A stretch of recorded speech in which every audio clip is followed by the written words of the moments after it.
નમસ્કાર દર્શક મિત્રો, હું છું રૂપલ વણિચિયા. સંપૂર્ણ ન્યૂઝમાં આપનું સ્વાગત છે. થરાદમાં આશા વર્કરોએ ઓનલાઈન ડેટા એન્ટ્રીની કામગીરી સોંપવાના આદેશ સામે કલેક્ટર કચેરી ખાતે ઉગ્ર વિરોધ પ્રદર્શન કર્યું હતું. તેમણે આ આદેશો પાછા ખેંચવાની માંગ કરી છે.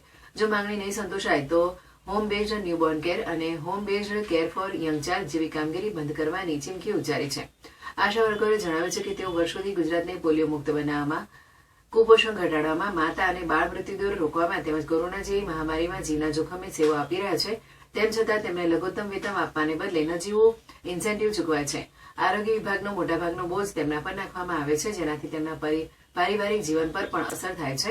આશા વર્કરોને સ્વૈચ્છિક કાર્યકર ગણાવવા છતાં HBNC અને HBYC અંતર્ગત કરેલી કામગીરીનો ટેકો પોર્ટલ પર ઓનલાઈન ડેટા એન્ટ્રી કરવાની જવાબદારી તેમને સોંપાય છે. ડેટા એન્ટ્રી ન થાય તો ઇન્સેન્ટિવ ન ચૂકવવાની ધમકી અપાય છે. મોટાભાગની આશા વર્કરો ગરીબ હોવાથી મોંઘા સ્માર્ટફોન ખરીદી શકતી નથી અને અંતરાળ વિસ્તારોમાં નેટવર્કની પણ સમસ્યા રહે છે.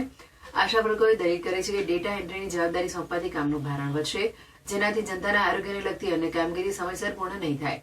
તેમણે આ આદેશોને માનસિક ત્રાસ ગણાવ્યા છે. ગુજરાતની જનતાના હિતમાં અને આશા વર્કરોને કાયમી કર્મચારી ન હોવાથી ટેકોમાં ઓનલાઈન ડેટા એન્ટ્રીના આદેશો પરત ખેંચવાની માંગ કરાઈ છે.